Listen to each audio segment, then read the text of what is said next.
कहते सुना है कि हमारी बहू बेटी जैसी है। क्या आपको कभी किसी को कहते सुना है कि मम्मी बिल्कुल पापा जैसी है या पापा मम्मी जैसे है?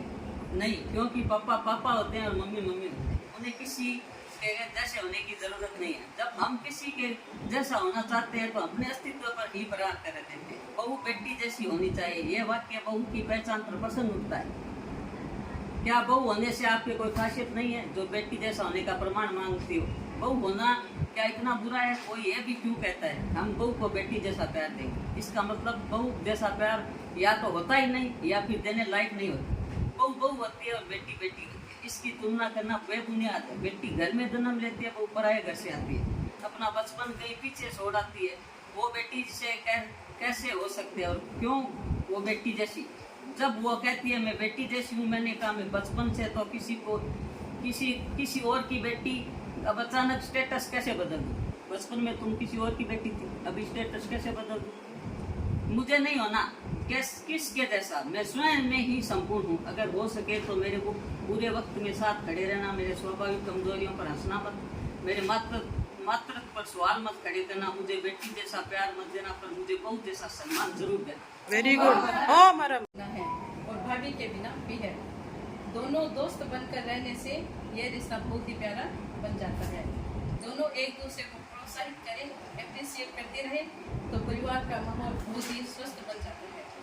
ननद भाभी को एक दूसरे के साथ बॉन्डिंग और मधुरता का रिश्ता रखना चाहिए। घर के अच्छे वातावरण में ननद भाभी का रिश्ता मजबूत बनता है। पी है मतलब पी प्लस हर, पीड़ा को हरने वाला।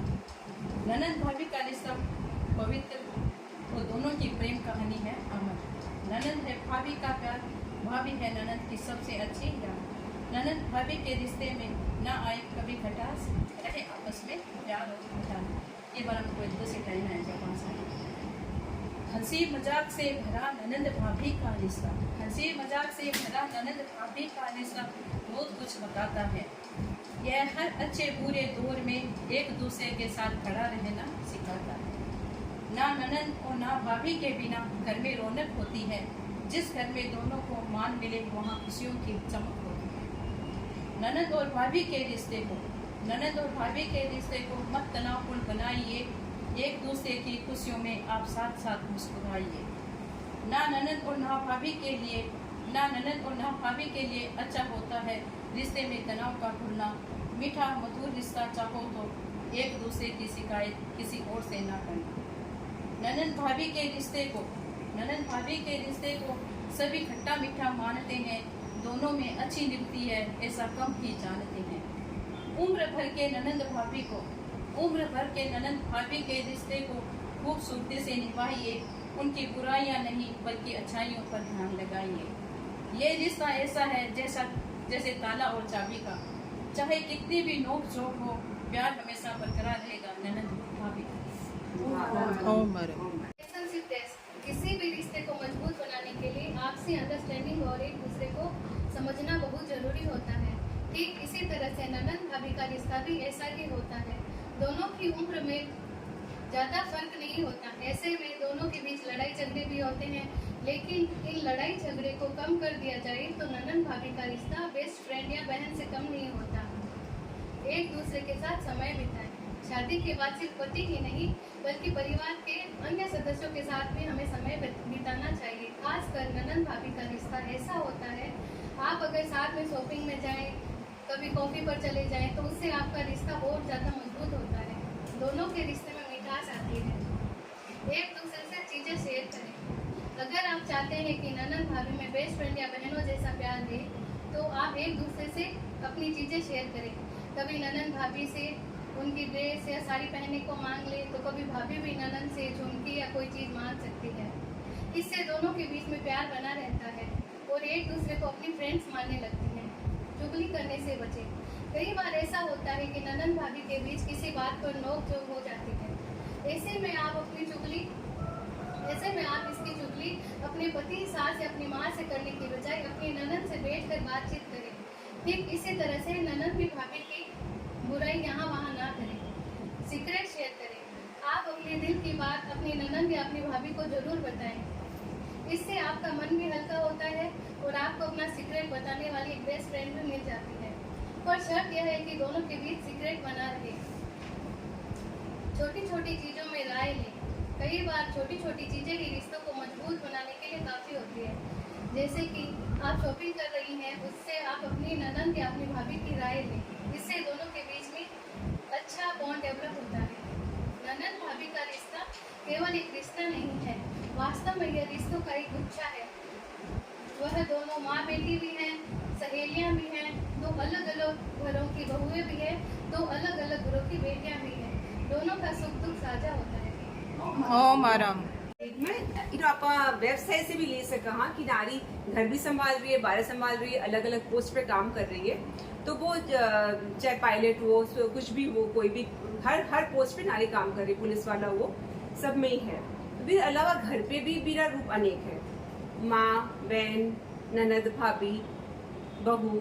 तो मेन काई है कि जो नारी है, मतलब मेरो जो मानो है, नारी है बिना आपरा जो गुण है बस कठी भी जो बिना सागे भी रहना चाहिए। बिना समता, ममता, सहनशीलता, बिना सामंजस्य की भावना, बातचीत हमेशा कोई भी पोस्ट पर हो, कोई भी रूप में हो, वह मेरे सागे हमेशा रहनी चाहिए। चाहे बात मतलब आप समझ लो दीपा बड़ी सास है तो बहू के सागे वो सम्मान, वो प्यार, बहन है तो भाई का सागे या बहन का सागे वो प्यार, वो एडजस्टमेंट।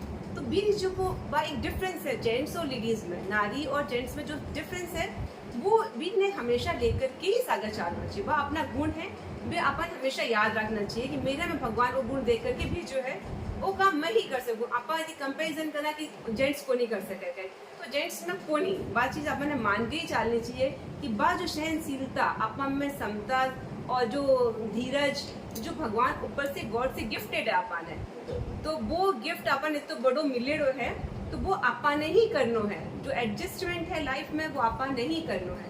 अपन ने कभी सोचो सामने वाला क्यों कौन करे, वो क्यों कौन सोचे। कभी भी चाहे कोई भी हो, चाहे वो सास हो, बहू हो, बहन हो, फ्रेंड हो, कोई भी हो, एडजस्टमेंट खुद के ऊपर लेना चाहिए। आपकी जिम्मेदारी खुद पर कि वो चीज मन आगे होकर के करनो है, एडजस्टमेंट मन करनो है। मेरे माँ गुण है यदि सामने वालों तो मेरे कभी गुस्सा कर दियो, कभी चिल्ला दियो, तो सामने वालों वही जैसी जो मेरे अंदर है। मोस्ट ऑफ आज इस स्नेहलता बाई है तो आंके वो बनना में आंको पास्ट आंके लाइफ में कितनी कुछ चीजें हुई उसी जो को आज आने वो बनाए हुए हैं। यही हर इंसान के सागे भी एक पास्ट हुआ है, वो भी रूप में आज थाना बनाना में थारी पास्ट की बहुत सारी चीजें, बहुत सारा लोगों को योगदान रहे अंदर कि हाँ आज कांता निकल के आई है। आज एक अध्यक्ष पद पर आने के बाद में आपकी सारी जिम्मेदारी इतनी अच्छे से कर रहे हैं, इतना दिन आपने डर लाग रहे हो, लेकिन आमे बात चीज है कि मैं काम हाथ में लियो तो मैंने अच्छे से करनो है। तो आज ये गुण लेकर के आया है, ऑलरेडी एक बहुत सारा यहाँ काम करया हुई कि आपने जिम्मेदारियों बहुत सारा काम करया है जिन आज पर आते ही भी ने भी अच्छे से कर लिया। तो इन्हें बनाना में आपका बहुत सारे लोगों का योगदान रहा है, बहुत कुछ रहा है। तो हर कोई को सम्मान करना चाहिए। कोई गुस्सा कर दियो, कुछ चिल्ला दियो, उसके भी अंदर बहुत कुछ हुआ है। मेरा पास्ट भी ने बहुत कुछ वो प्रेजेंट जब अब समझ थारा मन में भावना आई कि बहू बेटी जा को नहीं उसे गए, बेटी बहू जा को नहीं उसे गए, तो बहुत सारे विचार भी अंदर हुए हैं जब अपन जाना जल्दी समझ में आ सके। तो हर एक ने जानो समझो, फिर बाद में आप योग्यता ने ध्यान में रख करके थाना वो करना है जो थे वो उन्हीं के सामने लोग आई है। थारा गुण दिखना चाहिए, आप कुछ करा भी मैं दिखनी चाहिए कि मैं काई हूँ। दूसरों का ये भी साबू अपने एक्शन रिएक्शन को नहीं देना, मेरो रिएक्शन वो होना चाहिए मैं दिखूँ कि मैं काई हूँ। वह चीज़ है तो आप कोई भी चीज़ में वो मैं मजबूत हूँ या मैं कोई भी लड़ पड़ूँ, मैं भिड़ पड़ूँ, बात चीज़ की भावना कभी भी नहीं होनी चाहिए। और हाँ, जगह पर आपकी बात रखना है, प्रेजेंट करना को तरीका आना चाहिए, कहीं सही है कहीं गलत है वो बोलना आना चाहिए। एक नारी ने मोस्ट ऑफ लेडीज की जो प्रॉब्लम मतलब मैं जो देखी हूँ मैंने बोलने को नहीं आवे, आपकी बात ने रखने को नहीं आवे, तो फिर कहीं मुंह सुजानो गुस्सो करनो। मोस्ट ऑफ लेडीज के सागा हुआ है, मेरे सागा भी बोलो मैंने बोलने को नहीं आता बिल्कुल भी। बस कोई बात अच्छी नहीं लगती मुंह बंद करके दिन भर काम काम काम काम काम काम करबो करो, बस एक दिन बड़ा बम फूटता। तो बात चीज बोलनो सीखनो बहुत जरूरी है। नहीं अपन बोलनो क्योंकि अपन बोलनो को नहीं आवे।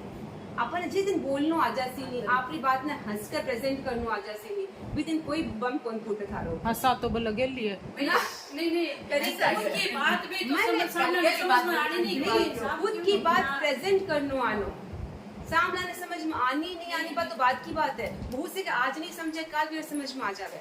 थाने थारी बात बोलनी आसी नहीं जब उसे कहे अगले दिन कोई ने समझ में भी जब आज थारी बात बोली कि वो और बेटी एक को नहीं उसे कहे उसे आज समझ में नहीं आवे कल समझ में आ जावे। गर्मी होगी है नहीं तो आपरी बात प्रेजेंट करनी तरीका से प्रेजेंट करनी बिना गुस्सा करया बिना बिना चिल्लाए बिना रोया बिना नहीं तो मोस्ट ऑफ टाइम है नीलम खोल दे कि अब रो दो करके बोला हवाई। दोनों आवे कम जब लाग आप बोल जाए दोनों ही आसी क्योंकि बोलो तो आवे कोनी भरेड़ा अंदर से बस रोता रोता अपनी बात कैसे आ गई ओ यो मार से आ गए तो पहली